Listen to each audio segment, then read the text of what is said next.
கொண்டக்கடலை கறி எப்படி செய்கிறது பார்ப்போம். அதுக்கு 2 ஸ்பூன் எண்ணெய் விட்டுக்கலாம்.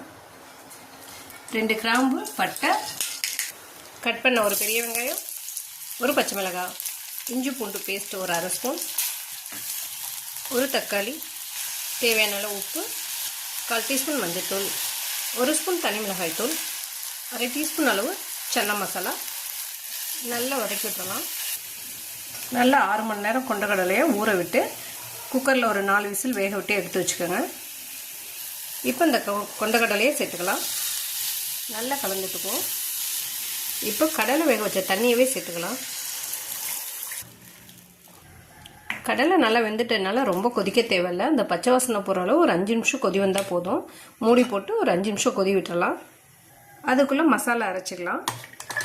கொஞ்சமாக தேங்காய், 1/4 டீஸ்பூன் கசகசா, அரை டீஸ்பூன் சோம்பு போட்டு நல்லா பேஸ்ட்டு போல் நைஸாக அரைச்சி எடுத்துடலாம். 5 நிமிஷம் ஆச்சு. நல்லா கொதி வந்துடுச்சு. இப்போ அரைச்சி வச்சா மசாலாவை சேர்த்துக்கலாம். மூடி போட்டு ஒரு 10 நிமிஷம் வேக விட்டுறலாம்.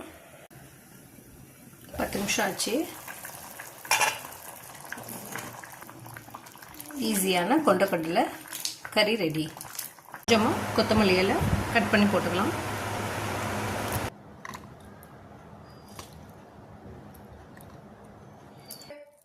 சூடான பூரி கூட இந்த மாதிரி கொண்டக்கடலை கறி வச்சு சாப்பிட்டு பாருங்கள். ரொம்ப வித்தியாசமான டேஸ்ட்டாக இருக்கும். ட்ரை பண்ணி பாருங்கள்.